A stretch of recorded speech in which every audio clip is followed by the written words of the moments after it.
நம்முடைய இரட்சகரும் மீட்பருமா இருக்கிற இயேசு கிறிஸ்துவின் ஜீவனுள்ள நாமத்தில் இந்த நாளில் சுவிசேஷ செய்தி ஆண்டவரும் இரட்சகருமா இருக்கிறவர் மலை பிரதேசத்தில் சொன்ன காரியங்களை தியானிக்கலாம். இந்த வார்த்தை இன்றைக்கும் நம்முடைய வாழ்க்கையில் ஜீவனம் உள்ளதாக இருக்குது. இந்த வார்த்தை நாம் இதை நிறைவேற்றக்கூடியதாக நியமிக்கப்பட்டிருக்குது. பரலோக ராஜ்யம் என்பது மனுஷனுக்கு பரலோகத்தில் இல்லை, மனுஷனுக்கு பூமியில் இருக்கிறது. இந்த வசனங்கள் மத்தேயு புஸ்தகத்தில் 5ஆம் அதிகாரத்தில் திரளான ஜனங்களை கூப்பிட்டு சொல்லுகிறார். சுவிசேஷ செய்தியாக இயேசு கிறிஸ்து சொல்லுகிறார். 3ஆம் வசனத்திலிருந்து வாசிக்கிற, ஆவியில் எளிமை உள்ளவர்கள் பாக்கியவான்கள், பரலோக ராஜ்யம் அவர்களுடையது. தேவ பிள்ளைகளே, ஆவி, உங்களுடைய ஆவி மாம்சத்தில் இருக்கும்போது தான் இருக்கும். உங்களுடைய ஆவியை எளிமையாக வைத்துக் கொள்கிறீங்களா? தேவ சத்தத்துக்கு செவி சாய்க்கிறீங்களா? பரம காரியங்களை தியானிக்கிறீங்களா?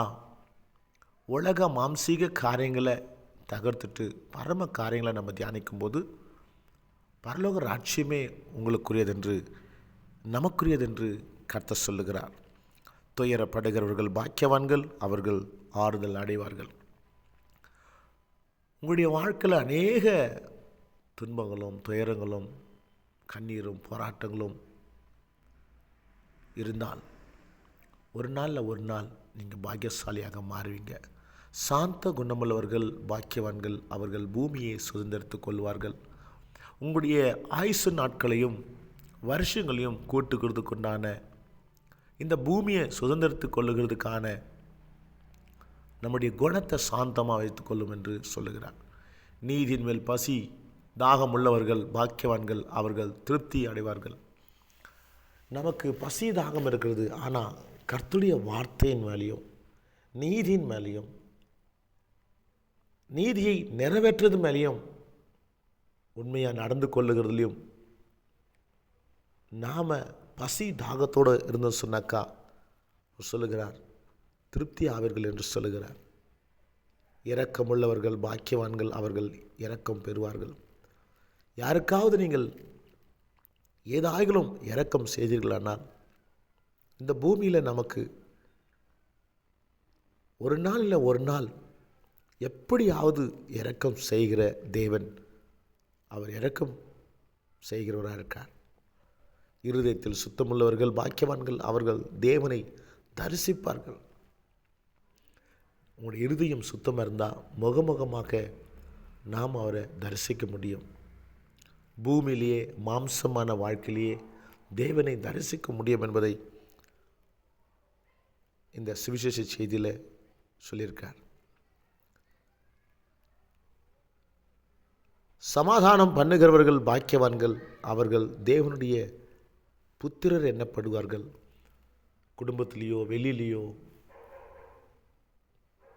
அநேக போராட்டங்களும் கஷ்டங்களும் சண்டைகளும் களவுகளும் இருக்கிற இடத்துல நாம் கர்த்தருடைய பிள்ளைகள் என்பதற்கு ஆதாரமாக அங்கு சமாதானம் செய்கிறவர்கள் பாக்கியவான்களாக இருக்கிறோம்.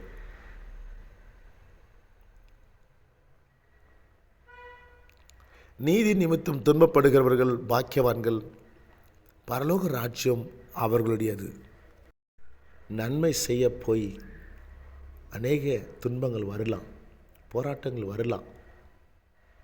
ஆனால் கர்த்தர் சொல்லுகிறார், நீங்கள் ஒரு நாளில் ஒரு நாள் நீ செய்த நன்மை உனக்கு பலன் கொடுக்கும், பாக்கியவானாக இருப்பேன் என்று சொல்லுகிறார். தேவ பிள்ளைகளே, என் நிமித்தம் உங்களை நிந்தித்து துன்பப்படுத்தி பலவித தீமையான மொழிகளையும் உங்கள் பேரில் பொய்யாய் சொல்வார்களானால் பாக்கியவான்களாய் இருப்பீர்கள். சந்தோஷப்பட்டு களி கூறுங்கள், பரலோகத்தில் உங்கள் பலன் மிகுதியாயிருக்கும். உங்களுக்கு முன் இருந்த தீர்க்கதரிசிகளையும் அப்படியே துன்பப்படுத்தினார்கள் என்று சொல்லுகிறது. பாருங்கள், நாம் இதை கடைப்பிடிச்சுன்னு சொன்னாக்கா பரலோகத்துக்கு சொந்தக்காரராக மாறுறோம். ஒரு தீர்க்கதரிசியாக தேவன்களை மாற்றுகிறார். நீங்கள் வாழுற மாம்ச வாழ்க்கையில் நாம் இதை கடைப்பிடிக்கணும். நம்முடைய மாம்சீக வாழ்க்கையிலேயே இதெல்லாம் செய்யும்போது, கடைப்பிடிக்கும்போது பரலோகத்தையே உனக்கு சொந்தமாக்கி கொள்ளுகிறீங்க.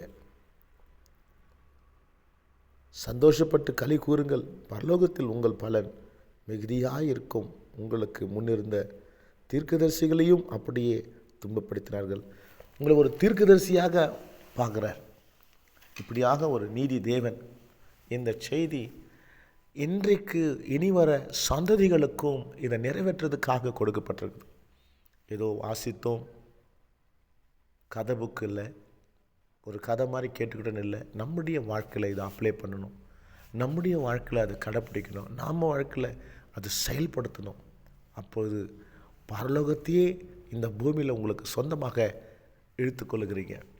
என் தேவ பிள்ளைகளே, இந்த நாளிலே இந்த சுவிசேஷ செய்தியானது நாம் நிறைவேற்றதுக்காக கொடுக்கப்பட்டிருக்குது. கர்த்தர் உங்களை ஆசீர்வதிப்பாராக. God bless you.